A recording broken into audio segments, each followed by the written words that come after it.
Hey guys, Nercules here, and today is Wednesday, which means two things. First, it's cardio day. We gotta knock some out in a minute. And second, it's new comic book day.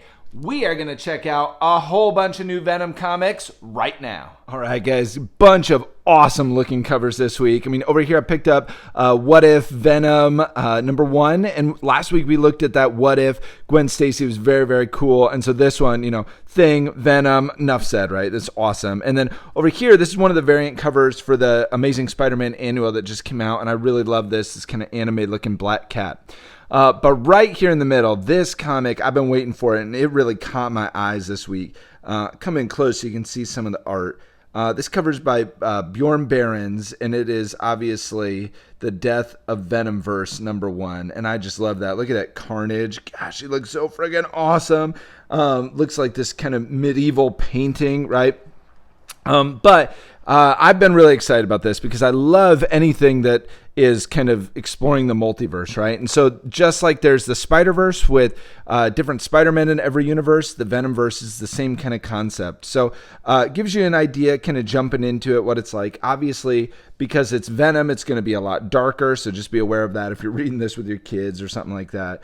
But they kind of give you the premise right over here. The Carnage symbiote has found a new calling: kill all Venoms, right? You got to say it Venom, like a symbiote or something.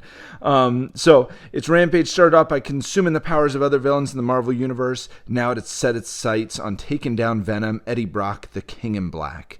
So pretty cool. I love that concept. I love the idea of pitting these symbiotes against each other, and Carnage is just an amazing villain to have. And obviously, with the abilities of the different symbiotes, you kind of get not just some intense kind of gruesome carnage, but also just some really cool abilities and really neat costumes, right? So just going through, again, gives you an idea of kind of what this comic is looking like. I love a lot of these kind of big full-page spreads, lots of action and things like that embedded in there, and that's very, very cool. I also think it's really neat. Just like the Edge of Spider-Verse comics, this is a great opportunity to discover some of these variants that kind of get introduced for the very first time. So a book like this can be really worth it to pick up, not just because the story is fun and it's chaotic and all this kind of stuff, but because you start to get some of these different characters that can kind of be reoccurring and appear over and over again and be kind of exciting. So I'll stop right here. I don't want to show you the whole book. Don't want to spoil anything too much, but this just gives you an idea right here, like all these different variants of Venom. Look, we got another Black Cat Venom. It's very cool. So just really cool. I love how they do that and just kind of integrate all these different universes, right? And it's just kind of building up and begging for that time when the Venomverse and the Spider-Verse collide and we just get total chaos with all these myriad of characters. So it's really, really, really cool. Like I said, I'm a sucker for any of the multiverse stuff, and it's just really fun to see that kind of bleed out in a whole new way this week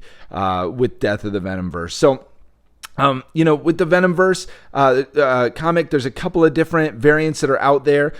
This is the standard cover, and I have to say it's my favorite. But definitely, if you're picking this up this week, let me know in the comments which variant was your favorite. What are you digging, and what are you excited about with this new series? So that being said, we'll check out a new comic next Wednesday. But for now, high five, subscribe.